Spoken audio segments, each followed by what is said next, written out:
하나님 말씀은 요한복음 21장 18절에서 22절까지 보도록 하겠습니다.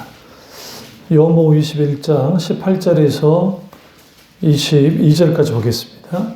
내가 진실로 진실로 내게 이르노니 내가 젊어서는 스스로 띠띠고 원하는 곳으로 다녔거니와 늙어서는 내 팔을 벌리리니 남이 내게 띠띠우고 원하지 않는 곳으로 데려가리라. 이 말씀하신 베드로가 어떠한 죽음으로 하나님께 영광을 돌릴 것을 가리키심이로라. 이 말씀을 하시고 베드로에게 이르시되 나를 따르라 하시니 베드로가 돌이켜 예수께서 사랑하는 그 제자가 따르는 것을 보니 그는 만찬 속에서 예수의 품에 의지하여 주님을 파는 자가 누구오니까 묻던 자더라. 이에 베드로가 그를 보고 예수께 여짜오되 주님 이 사람은 어떻게 되겠사옵나이까? 예수께서 이르시되 내가 올 때까지 그를 머물고자 하고자 할지라도 내게 무슨 상관이냐? 너는 나를 따르라 하시더라. 아멘. 말씀 제목은 우리가 감당해야 될 몫 혹은 신자가 감당해야 될 몫이라는 제목으로 말씀 나누도록 하겠습니다. 우리가 감당해야 할 몫 혹은 신자가 감당해야 될 몫에 대해서 말씀을 나누도록 하겠습니다. 오늘 이 본문 말씀의 배경은 우리 너무 잘 알듯이 사도 베드로가 예수님을 3번 부인하고 그리고 이제 예수님 부활할 때 예수님을 이제 만났죠. 그리고 예수님과 만남 속에서 갈릴리 바다에서 예수님을 만나고 바요나 시몬아 네가 나를 사랑하느냐라고 3번 물으시고 거기에서 놀랍게 그가 예수님을 3번 부인했던 것을 주님이 이제 놀랍게 그를 치료해 주십니다. 그러니까 심령도 치료해 주고 사역에 대해서도 왜냐하면 사실 사도 베드로는 사도로서 원래 목사로서 자격이 없는 사람이에요. 왜냐하면 예수님을 부인해 버렸기 때문에 3번. 그러니까 우리 좀 이상하지 않으세요? 너 나 사랑하니? 묻다가 갑자기 내 양을 치라, 내 양을 먹이라 막 그러잖아요. 갑자기. 왜 사명에 대해서 말씀하셨을까? 우리가 삶을 살면서 또 인생을 살면서 실수할 때가 있고 넘어질 때 있고 쓰러질 때 있고 무너질 때가 있거든요. 기독교와 다른 종교의 차이는 뭐냐면 다른 종교는 이렇게 무너져 버리면 무너진 대로 다 끝나요. 아니 물론 이제 뭐 어떻게 합니다. 그럴지 모르지만 그런데 이제 성경에서는 그리스도인들을 향해서 다시 일으키시는 은혜에 대한 것을 계속 말합니다. 다윗도 무너진 적이 있고요. 모세도 무너졌잖아요. 그러니까 언제 무너졌죠? 모세가 메추라기 사건, 그러니까 하나님인들 이 많은 숫자에게 고기를 먹일 수 있겠는가라고 하는. 그러니까 하나님을 향한 적극적인 대적은 아니었지만 그가 불신앙을 보였고 그게 하나님께 굉장한 분노를 일으켰습니다. 그뿐 아니라 반석을 주님이 이제 말로만 이제 물을 내라 했는데 2번을 쳐버리잖아요. 물은 나왔는데 기적은 일어났는데 하나님은 이것을 네가 내 영광을 취했다라고 하면서 하나님을 가장 분노하시죠. 마찬가지로 하나님의 사람들도 결정적으로 넘어집니다. 그리고 또 하나는 이제 가족관계 속에서도 넘어졌죠. 모세가 오늘날 말하면 흑인 여자와 결혼을 해버렸거든요. 이디오피아 여자하고. 이게 문제가 된 거예요. 그러니까 형 아론과 미리암이 이게 문제를 삼아서 어떻게 히브리 여자를 빼놓고 이방 여자와 결혼할 수 있는가? 그것도 흑인 여자와. 이제 이게 가족 간의 분쟁이 난 겁니다. 문제는 가족 분쟁으로 끝나면 괜찮은데 이걸 기회 삼아서 미리암과 아론이 모세의 자리를 취하려고 하는, 그러니까 모세를 대신해서 그들이 지도자가 딱 되려고 하는 거예요. 그것을 하나님이 강력히 분노하셨습니다. 그러니까 오늘날 많은 사람들이 하나 착각하고 있는 게 뭐냐면, 그러니까 예를 들어 하나님이 어떤 기름부어 세웠어요. 그리고 주의 종이란 말이죠. 이거는 이들의 과거에 무슨 권위주의적인 그걸 말하는 건 아니고, 사울 왕이 그렇게 악했음에도 불구하고 다윗이 왜 취하지 않았을까? 그러니까 죽일 기회가 2번이나 됐는데. 그것은 하나님이 버리긴 했지만 그것은 하나님이 정리하게 놔둬야 돼요. 응? 근데 일반 세상 사람들 아니면 자기 계획대로 움직인 사람은 그냥 빨리 제거해버리면 자기가 자기 갈 길 갈 수 있잖아요.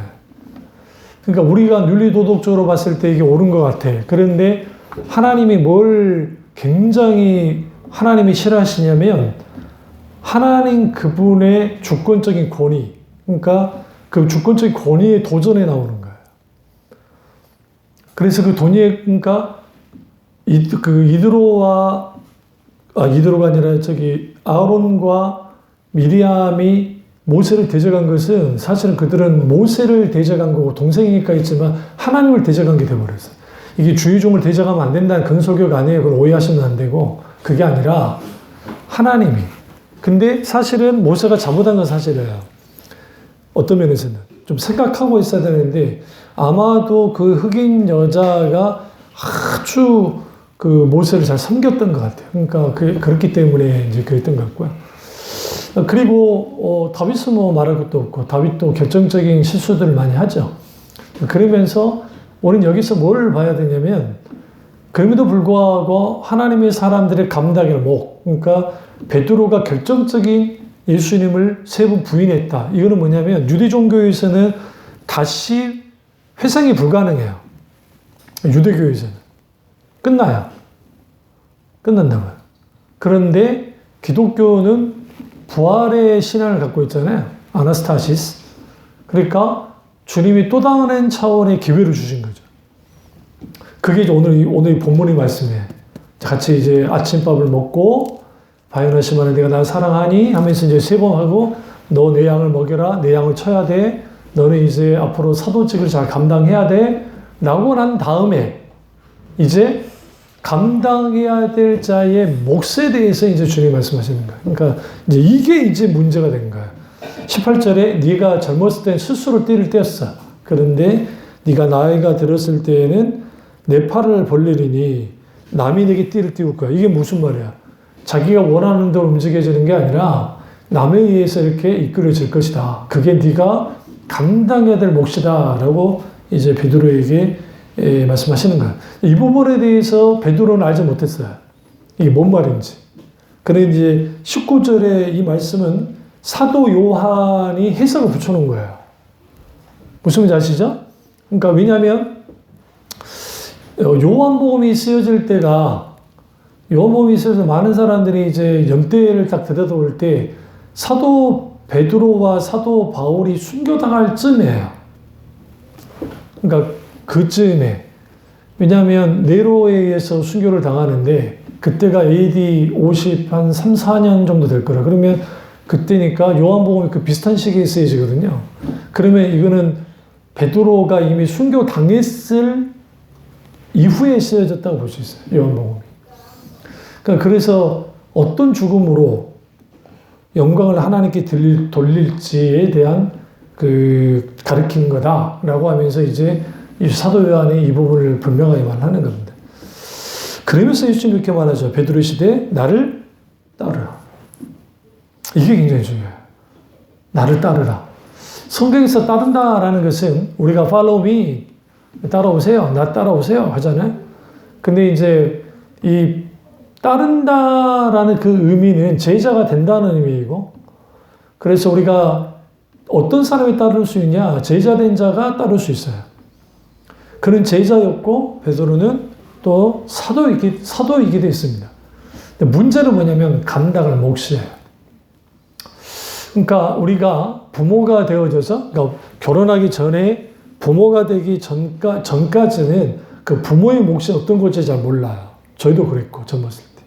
근데 이제 우리가 부모가 된 다음에 딱 되어 보니까 우리 아버지 어머니가 감당할 몫이 어떤 거였던 것을 아는 것처럼 우리가 어떤 그 주어진 몫이 있는데 그 몫은 내가 그 몫을 감당해 봐야 알아요. 그러니까 아무리 100번 이렇게 말을 해도 이해 안 돼요. 왜 저렇게 반응하지? 왜 저렇게 힘들어할까? 근데 이제 그런 것들이 본인들이 직접적으로 감당을 해보면 감당하다 보면 그게 어떤 건지를 알아요. 그래서 그 헨리 라우인이 상처 입은 치유자라는 책에서 그렇게 썼죠. 왜 하나님이 내게 이렇게 큰 고통을 많이 주실까? 헨리 나운에게. 그래서 수많은 아픔과 질병도 막 겪었단 말이에요. 그러니까 너무너무 힘들고 어렵고 고통스럽고 차라리 그냥 빨리 하나님이 데려갔으면 좋겠는데 그렇게 하시지도 않으시고. 그러다가 아픈 사람들을 만나기 시작한 거야. 그러니까 이제 주위에 그분이 신부님인데, 그러다 하면서 그들의 아픔에 대해서 깊이 알기 시작한 거야. 그러니까 어떻게 다가오냐면 내가 아파봤기 때문에 남의 아픔에 대해서 정확하게 이해를 해요. 그 사람이 어떤 상태인지, 어떤 마음을 갖고 있는지. 근데 늘 한 번도 병원도 안 가보고 건강했던 사람이 누가 아파하면 이해가 안 되죠. 예를 들어 제가 매니르 한참 할 때 어지러운 걸 경험한 것과, 그리고 좀 우리 교회에서 제 그 어지러움증을 좀 이해할 수 있는 사람은 우리 점유정 권사예요. 왜냐하면 이석증 때문에 어지러운 경험이 있었기 때문에. 그러니까 그 어지러움은 우리가 생각하는 식의 그게 감당이 안 돼요. 그래서 이런 게, 어떤 베드로가 이제 감당을 해야 되는데 혼자 감당하기가 버거운 거예요. 왜냐하면 다른 사람이 뛰어들잖아요. 그리고 자기는 그게 자기의 순교를 말한다고 생각지 못했어요. 베드로는 몰랐다고. 이게. 베드로가 감당해야 될 몫이 순교의 몫이에요. 그러니까 베드로가 탁 돌더니 돌이켜서 예수께서 사랑하는 그 제자. 참 재밌어요, 사도 요한이. 왜냐하면 지금 요한복음이잖아요. 그러면 이 요한복음 누가 쓴 거예요? 사도 요한이 썼죠. 근데 사도 요한이 헬라어를 할 줄 몰라요. 그러니까 우리가 생각해야 돼요. 사도 요한은 그렇게까지 헬라에 능통하지 않아요. 그래서 많은 신학자들이 폴리캅이라고 하는 그의 제자가 대필했을 것이다. 사도 바울의 제자니까. 아니면 어떤 불러주고 헬라어로 써준 사람이 있었을 거라고 보는 거예요. 베드로 전후서 베드로가 쓴 게 아니고요. 베드로가 주님께 말씀받은 것을 마가 요한이 대필해 준 거예요. 그러니까 베드로가 말해주면 그 대필해 준 게 마가 요한이에요. 그래서 베드로 전후서는 베드로가 쓴 건 맞아요. 그런데 실제로 글을 쓴 사람은 마가 요한이 이제 한 겁니다. 그것처럼 자기를 드러내기가 그러잖아요. 나 요한을 가리켜서 라고 하기가 그러니까 또 진짜 낯간지럽게 뭐라고 그래요. 예수께서 사랑하시는 그 제자가, 자기를 향해서 예수께서 사랑하는 그 제자가. 근데 여러분 이걸 오해하시면 안 돼요. 이게 사도 요한의 프라이드예요. 자부심이에요. 예수께서 사랑했던 나 요한. 우리가 뭔가를 감당하려면 감당하는 자들 속에 뭔가 힘이 있어야 되잖아요. 우리 아이들 키울 때 어떻게 애들 키우셔서 생각해보세요. 쌍둥이 키울 때, 연년생 키울 때, 애들 키울 때, 세월 지나니까 다 잊었죠, 많이. 안 그러세요? 근데 그 시절에 어떻게 키웠을 것 같으세요? 첫째, 정신없이 키웠어요. 정신이 없어, 일단은. 두 번째, 우리는 처음부터 부모가 아니었잖아요. 키우면서 부모 훈련을 받았잖아요. 내가 좋은 부모든 나쁜 부모든 어떤 부모든 상관없이 어쨌든 부모를 그때 배우잖아요. 그러니까 그렇게 배우고 감당했는데 그때 왜 감당했을까? 자식이니까. 자식을 사랑하니까. 그 사랑하는 힘으로 새벽에도 일어나서 기저귀 똥기도 갈아주고 또 울면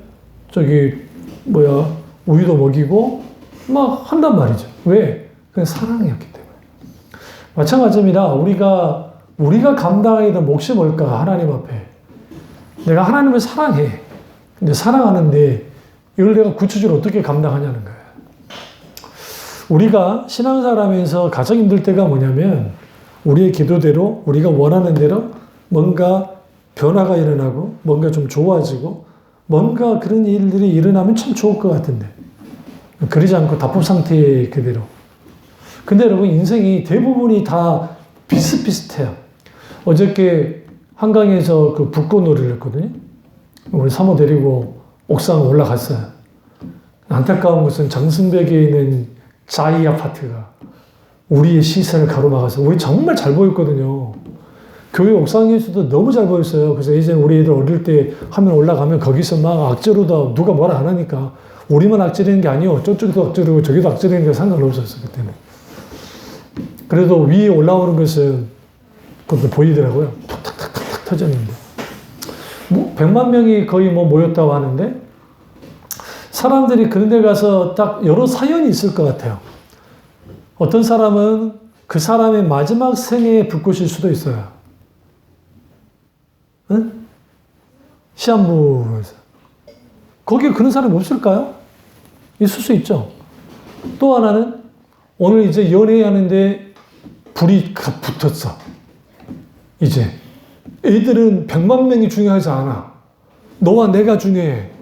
그깟 100만 명? 필요 없어. 우리는 자리 잡아야 돼. 가서 거기서 자리를 잡는 거지. 교회는 적어도 하루 전에 안 갈까요?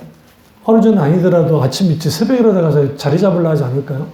거기서 탁 붙어가지고 그렇게 하고. 제가 보라매 공원 사모 데리고 이제 운동도 가고 트랙을 3바퀴 돌고 뭐 그걸 같이 손잡고 하거든요. 그러면 참 이제 주로 아이들하고 엄마들이 많이 오지만 이제 커플들이 간간히 보여요. 커플들이. 그러면은 알 수 있어요.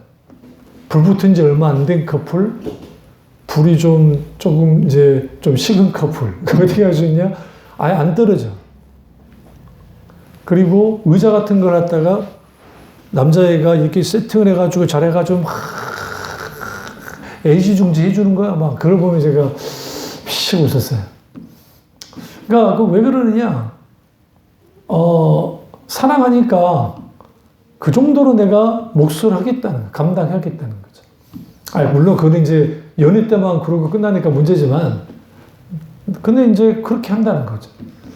마찬가지로 사도 베드로가 왜 사도 요한에 대해서 말했냐면, 그는 이미 자격을 잃은 제자예요. 2번을 예수님을 부인해버렸기, 3번을 부인했기 때문에. 그러니까 자격 잃은 제자로서 내가 여기 섰는데, 주님이 내게 사역을 감당하라고 하시니 감당은 해야 되겠어. 그런데 주님 말씀대로 남이 너를 띠띠우면서 할 거라 그것도 내가 감당을 하겠어. 그렇다고 한다면 나와는 저는 다른 사도 요한은 어떻게 되는가가 궁금했던 거예요. 사도 요한이 왜 중요하냐면요. 성경이 유일하게 예수님이 십자가 못 박혀 죽으실 때 같이 있던 사람이에요. 더 중요한 거는 예수님이 성만찬석에서 과감하게 누가 예수님을 팝니까? 라고 물을 수 있을 정도로 예수님과 친밀한 사람이에요. 누구보다 사랑을 많이 받는 사람. 그러면 지금 예수님이 베드로에게 사역을 감당하고 사명을 감당하려 했는데, 그럼, 이야, 그렇다고 한다면 사도 요한에게 감당하게 될 몫은 얼마나 클까? 얼마나 대단할까? 얼마나 좋은 것일까? 궁금한 거예요, 베드로가. 그래서 물은 거죠. 어떻게 됩니까, 주님? 응? 어떻게 되겠습니까? 주님, 이 사람은 어떻게 되겠습니까? 근데 우리 예수님이 참 재밌어요. 22절에 예수께서 내가 올 때까지 그를 머물게 하고자 할지라도. 여기서 내가 올 때까지 주님이 제 이름을 말하는 거예요. 주님이 다시 오실 때 내가 머물게 하려면 할지라도 네가 무슨 상관이냐는 거예요. 여러분, 우리 예수님은 부활하신 다음에도 찐따를 주시세요. 이야, 베드로가 그렇게 말실수를 잘했잖아요. 그리고 실수도 많이 했고, 바요나 시몬아 내가 다 사랑하니 주님이 하십니다. 주께서 내가 사랑을 하십니다. 잘했어. 이때까지 잘했는데 괜히 질문 하나 잘못해가지고 야, 내가 재림할 때까지 놔두는 게 네가 무슨 상관이냐? 근데 여기서 중요한 거야. 예수님 무한주라고 한 게 아니야. 베드로야, 네가 감당할 몫이 뭔지 알아? 너는 나를 따르는 거야. 오늘날 그리스도인들이 감당해야 될 몫은 다른 게 아니에요. 주님을 따르는 거야. 내가 교회를 크게 세워서 업적을 많이 남기기 좋죠. 크게. 그럼 주님이 그것만을 원하실까요? 저 앞에 우리 생명수 교회가 이제 크게 세웠잖아요. 근데 거기에 많은 교인들이 떠나갔거든요. 분란이 나서. 그 이유는 딱 한 가지였어요. 공사가 기간이 길어지고 임대에서 장선벽에 임대에 있는 그 임대료는 임대료대로 나가고 굉장히 그리고 공사비는 더 지출이 됐고 요즘에 많이 올라갔잖아요. 인건비부터 그것까지. 그러다 보니 거기에 이제 뭐 서로 되지 않아서 그렇게 돼버린 거죠. 그리고 이제 많은 사람이 떠나가 버리고 장로님들이 분란이 나고 그렇게 되고 그러니까 그렇게 돼서 차라리 그냥 저 위에 있는 실로암교를 있는 게 나았을 텐데 결과로 왔으니까 물론 이제 저분들은 여기 아파트 우리 지역을 중심으로 아파트가 들어서서 어떤 교인들이 더 붙여지면 괜찮겠다고 생각할지 모르지만 그러니까 이거는 뭐 여기다 교회를 세운 게 잘못됐다는 것이다 잘했다 그 차원이 말하는 게 아니고 그 담임 목사님이 감당해야 될 목 그리고 각자 성도들이 감당해야 될 목 차이 사이에서 이게 충돌하는 거예요. 교회는 이해관계로 움직여주면 안 되는데 어느 날인가 교회가 커지니까 이해관계가 생기는 거예요. give and take. 내가 받았으니까 너 줘야 돼 라고 하는. 그러니까 예수님이 그 말한 거죠. 베드로아 너는 네가 뭐 저 지금 사도 요한이 어떻게 될지 왜 관심 갖니? 넌 나를 따르기만 되는 건데. 여기서 중요한 게 있어요. 왜 코바디스 도미네라고 하는 영화 혹시 보셨나요? 주여 어디로 가시나이까?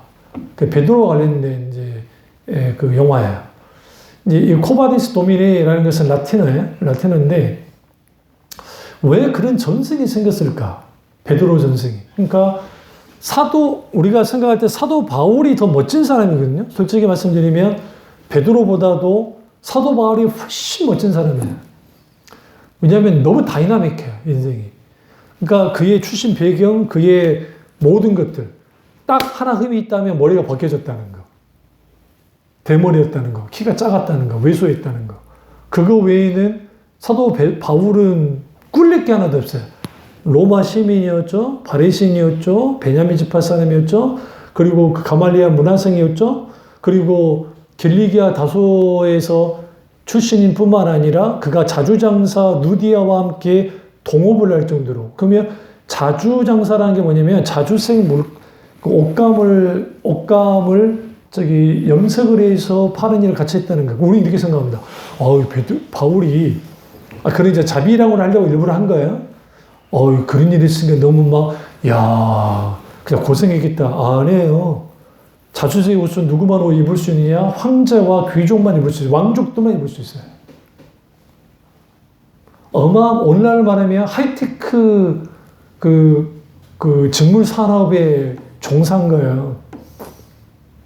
우리가 생각할 때 자주장사 그거 했다가 하니까 우리 생각할 때 막 일반 염색하는 거 염색 공장에서 막 그렇게 해가지고 허든 일 하면서 그렇게 한 사람이 아니라고요. 그 말은 뭐냐면 바울 자신 자체가 오늘날 말하면 상위 1%가 넘는 그런 사람인데 그가 주님을 위해서 감당한단 말이죠.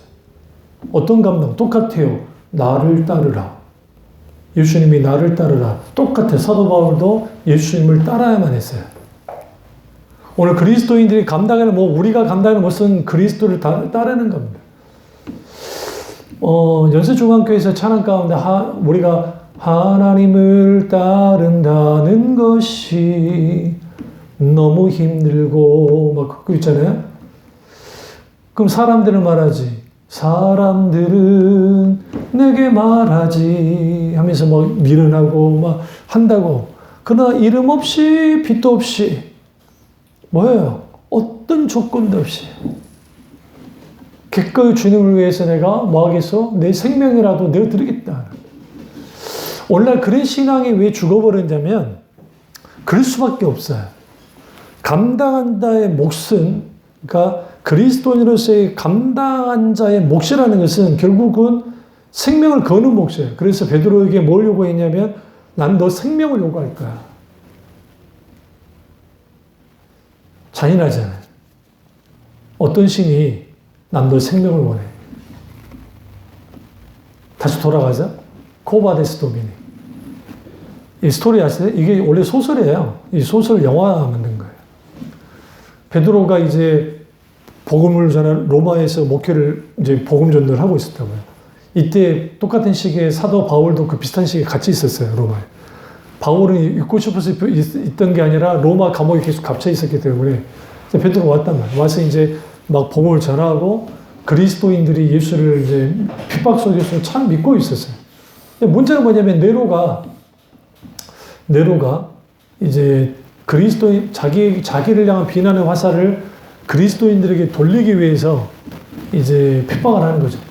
뭐 잘못 알고 있는 게 네로 황제가 그 불을 쏴지는 게 아닙니다. 로마시. 그건 잘못된 거고요. 그때 네로는 로마에 있지도 않았어요. 휴양지 있었어요, 휴양지. 왔다가 수습을 잘못한 거예요. 빨리 불을 껐어야 되는데 불 끄는데 이게 잘 수습이 안 되는 거예요. 원래 늘 놀던 황제가 일을 시키니 잘 돌아갈 리가 없잖아요. 충신들을 다 떠나버렸고. 그러니 불길이 더 하고 그러니까 뭘 할 수밖에 없었냐면 저희 그리스도인들이 그러니까 예수 믿는 사람들 불질렀다 하면서 모든 화살 그쪽으로 해서 사람들이 때려 죽인 거예요. 그리스도인들 잡아다가. 근데 결정적으로 네로가 패출되는 이유가 그리스도인들을 죽여서 그래요. 그러니까 의식 있는 사람들, 그 로마에 있는 사람들 그걸 알고 있었거든요. 기독교인들이라는 게 아니라는 걸 알고 있었다고요. 그래서 이들이 이래서는 안 되겠다. 그래서 이제 그걸 문제 삼고 동시에 같이 문제 삼아서 이제 네로를 죽인 겁니다. 죽이고 황제가 등장을 하죠. 근데 이제 이 시기에 그 네로가 박해하는 시기에 로마 군인들을 풀어서 막 다 이제 그리스도인을 닥치는 대로 잡아다 죽이기 시작했다. 죽이니까 그때 베드로도 같이 죽습니다. 근데 이제 영화에서는 소설에서는 전승에서는 이렇게 나오죠. 핍박이 있으니까 베드로가 내가 죽어버리면 초대교회가 무너질 수 있다는 생각이 수제자니까 안 되겠다. 그러면 피하자. 피하는 것 자체는 잘못된 게 아니에요. 그래서 아피온 가도 직가라고 우리 성경 사도행전 보시면 직가라고 돼 있는데 직선의 길이 있어요. 아피온 가도. 제가 로마 가보니까 이탈리아 가보니까 이탈리아 가면 곳곳에 아피안 가도가 있어요. 그러니까 로마를 중심으로 해서 이렇게 사방팔방으로 이렇게 그 직선으로 되어 있는 그 도로가 있어요. 그 다 직선이에요. 앞에 걸린 거 있으면 다 뚫어버려요. 뚫으면서 가요. 근데 아피안 가도를 제자들과 함께 베드로가 같이 가는 거야. 그 제자들이 계속 그 말해요. 스승님이 돌아가시면 우리 교회는 끝납니다. 그러니까 절대로 나가시면 안 됩니다. 그는 현실적이었고 실제로 옳은 것일 수도 있어요. 실제로. 그리고 나가고 있는데 뒤에는 불타고 있고 막 로마심이 갑자기 주님이 그 길에서 딱 만난 거예요. 이게 전승입니다. 전승. 입에서 입으로 내려진 거라고요. 근데 이 전승을 무시하면 안 되는 게 요즘에는 이 문서 글로 쓴 게 더 공신력이 있잖아요. 근데 고대 시대에는 이 글로 쓴 것을 믿지는 않았어요. 이걸 사기칠 수 있다고 생각했어요. 그래서 입에서 입으로 전해 내려오는 거. 지금 몽골이라든지 우리나라도 마찬가지예요. 아리랑 이 모든 노래들 막 다 구준으로 내려오지 글로 써져 내려오진 않아요. 이게 오히려 더 정확하게 내려온 경우가 있어요. 좀 바뀌기도 하긴 하지만. 그러니까 그 전승 가운데 갑자기 한 사람이 딱 오는데 만나는데 십자가를 딱 지고 오는 거예요. 딱 만났어. 베드로가 알아봤어. 예수님. 무릎을 꿇고 그 유명한 커바디스 도미니 주님 어디로 가십니까? 라고 물으니까 네가 지지 않으려는 십자가, 네가 죽으려 하지 않는 십자가, 죽으려고 하지 않으니까 내가 가서 다시 죽으려 한다라는 거예요. 베드로가 그래서 무릎을 꿇고 통히 합니다. 그리고 베드로가 로마로 돌아가서 거기서 십자가에 거꾸로 못 박혀 처형을 당합니다. 여기에 우리가 이제 지금 그 자리가 이제 카톨릭에서는 바티칸 그 성당이 있는 지금 베드로 성당이 있는 거기에 베드로가 죽었다고 거기 가보면 순교지가 있다고 나와요. 저도 가봤으니까 아는데. 근데 중요한 건 그게 중요한 게 아니에요. 베드로가 감당해야 될 몫이었어요. 그 감당할 몫은 주님을 따르는 거예요. 그러니까 여기서 이 소설에서 코바테스 도미니가 왜 중요하냐면 주님이 어디로 가십니까? 라고 물을 때 내가 너 대신 죽으러 갈 거야. 그래요? 그럼 저희가 따를 겁니다. 제가 갈게요. 이게 오늘날 그리스도인들이 예수를 믿는 이유 중에 하나입니다. 종종 제가 같이 이제 여기 주위를 돌아다 보면 전도를 하시는 분들도 있고 또 청년들이 전도하기도 해요. 하면은 막 복 받으세요. 막 그 애들 보면 참 귀엽고 또 잘한다고 생각해요. 근데 거기에 우리가 한 가지 알아야 될 게 뭐냐면 결국은 예수를 믿는다는 거, 그리스도를 믿는다는 게 뭘까? 자기를 부인하고 자기 십자가로 나를 따를 것이다 했던 주님의 이 말씀을 축 빼놓고 예수 믿으면 복 받고 예수 믿으면 잘 되고 예수 믿으면 만사에 형통하고 그리고 내가 이렇게 기도하고 열심히 기도하면 하나님이 다 해주셔. 될 줄을 믿어. 우리는 너무 쉽게 다른 사람의 어떤 그것을 향해서 하나님이 해주셔. 하나님이 하십니다. 하나님이 해주셔. 믿습니다라고 선포해버려요.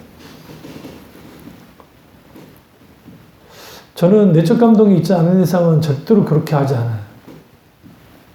잘 생각해 보세요. 제가 여러분하고 목회하고 제가 하면서 어떤 감동이 있을 때 이 부분은 하나님이 하실 것 같습니다. 라고 했지.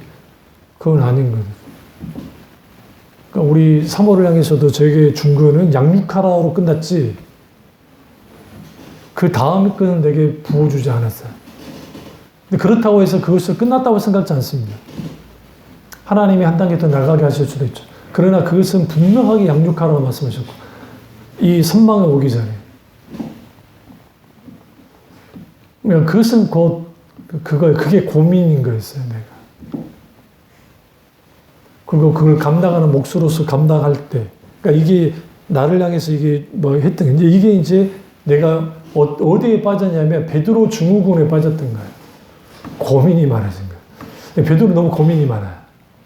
그래서 누구에 대한 고민도 많냐면 옆에 있는 요한에 대한 고민까지 생겨보니까. 그럼 네가 왜 네가 할 것은 나를 따르는 거지. 신앙은 간단해요. 예수를 믿는다는 것은 곧 예수님을 따른다는 것이다. 예수님을 따른다는 것은 그분의 길을 따르는 것도 있고 그분의 성품을 따르는 것도 있고 그분이 가신 길을 따라가면서 우리가 누릴 하나님의 나라의 영광을 누리는 것. 그리고 그 제자의 길이라는 것은 결국은 자기를 부인하고 자기 십자가를 지고 따르면서 내가 예수 때문에 손을 보고 예수 때문에 내가 놀라운 하나님의 은혜를 누리고 예수 그리스도 때문에 놀라운 승리도 경험하고 예수 그리스도를 말미암아 하나님이 하실 일들을 하실 텐데 우리는 당장 보이지 않아요. 현재 우리가. 그러나 하나님은 하나님의 계획 가운데 어떻게 하실지 몰라요.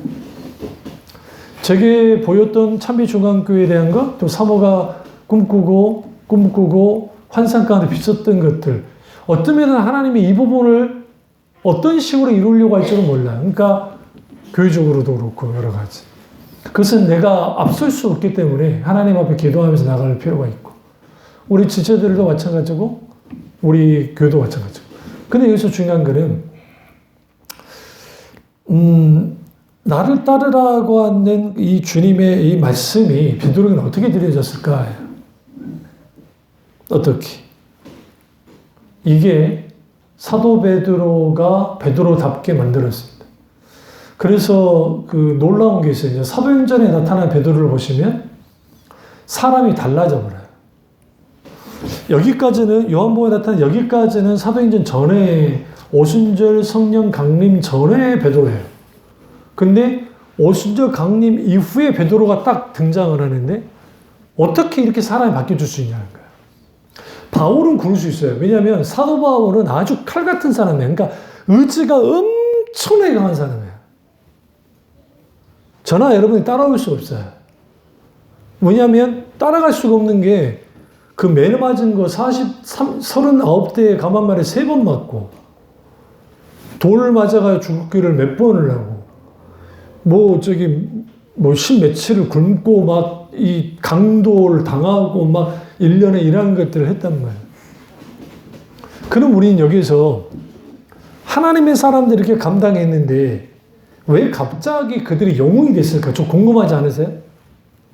성경에서는 사도 바울이 어마어마하게 위대한 종이지만 영웅화시키지도 않았고 베드로를 영웅화시키지도 않았고 심지어는 예수님을 영웅화시키지도 않았어요.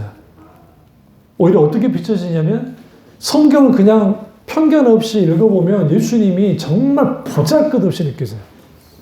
이 부분을 C.S. 루이스도 그렇고 특별히 돌아가신 이현우 교수님이 그 말씀하신 게 정말 가슴이 와닿는 게 내가 왜 예수를 믿게 되는가? 믿게 됐는가? 내 딸이 믿었던 예수를 내가 믿는데 예수 믿으니까 그 어마어마한 학자 친구들이 다 떨어져 나가버리고 미쳤다고 나이 들더니 노망 들었냐고 난 노망 들었다. 예수 노망 들었다. 근데 왜 예수를 믿느냐? 그 예수가 예수님이 하나님의 아들이 아니고서는 이런 일이 일어날 수가 없어. 누가 조작했다면 이런 식으로 조작하진 않을 것 같아. 진짜 종교로서 만들려면. 왜 이렇게 보잘것없을까? 물론 부활하시고 승천하셔서 승리하셨으니까 우리는 해요. 근데 카톨릭은 기본적으로 영광의 신학을 취했어요. 이게 무슨 말이냐면 승리. 뭘 빼버렸냐면 십자가를 빼버렸다고. 십자가는 자기들의 금욕 그걸 놔뒀지 영광의 신학으로 빠졌고 동방종교회 거기도 이제 후에 거의 이단화 될 만큼 변질되긴 했지만 그나마 동방종교에서는 뭐가 남았냐 고난의 신학 혹은 부정의 신학이 남았다고. 여기는 부정의 신학이 없고 동방종교는 서방은 영광의 신학. 영광의 신학을 하다 보니까 교회 수장이 카톨릭의 교황이 나와야 돼. 그러니까 당연히 누구를 높여야 되냐면 적어도 4명을 높여야 되는 거예요. 첫째는 베드로를 높여야 되고 베드로를 높여야 돼. 근데 베드로만 높이자니 이게 안 되겠어. 그러니까 사도 바울을 높여야 돼. 그리고 높여야 되는 게 누구를 높여야 되냐면 마리아를 높여야 돼요. 마리아. 왜? 예수님을 낳았으니까. 그 마리아 그리고 예수님을 영웅화시켜야 돼요. 예수님을 이걸 불토만이나 몰토만 이 자유주의 신학자들의 슐라 예로마도 그렇고 불토만이나 이 사람들은 왜 이걸 비신화하면서 그게 공격을 했냐면 카톨릭과 개신교가 후에 영적으로 문제가 그러니까 타락하고 영적으로 이제 문제가 되니까 예수 그리스도를 슈퍼스타로 만들어 버린 거야. 우리가 믿는 예수님을. 물론 우리 예수님은 슈퍼스타 이상이야. 그게 아니라는 게 아니에요.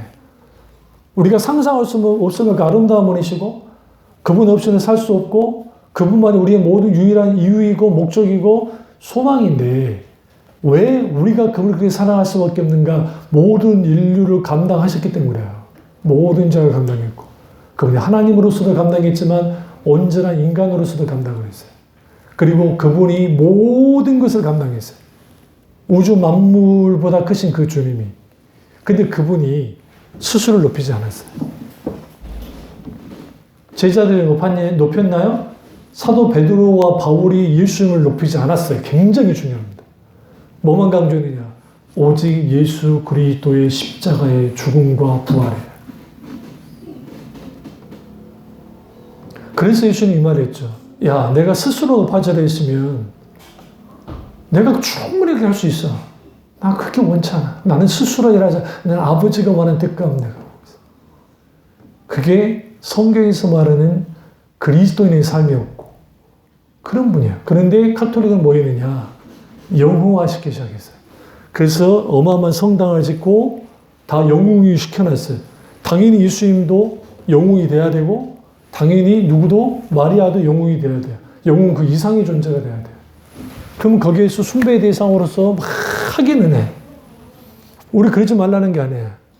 근데 우리는 살아서 역사하시는 인격자신 하나님을 만나게 되어지면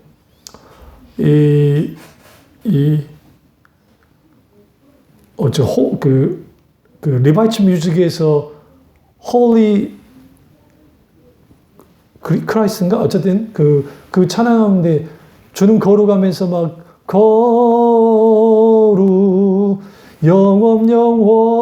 영원히 할 때 그런 찬양들이 그 모습들을 보십시오. 물론 거기는 그를 추구하는 은사주의니까 그럴 수는 있겠는데, 내가 만난 주님이 그런 분이기 때문에, 내 속에 예수가 있기 때문에, 베드로나 사도 바울이나 그들이 기꺼이 예수님을 위해서 죽었어요. 예수를 따랐기 때문에.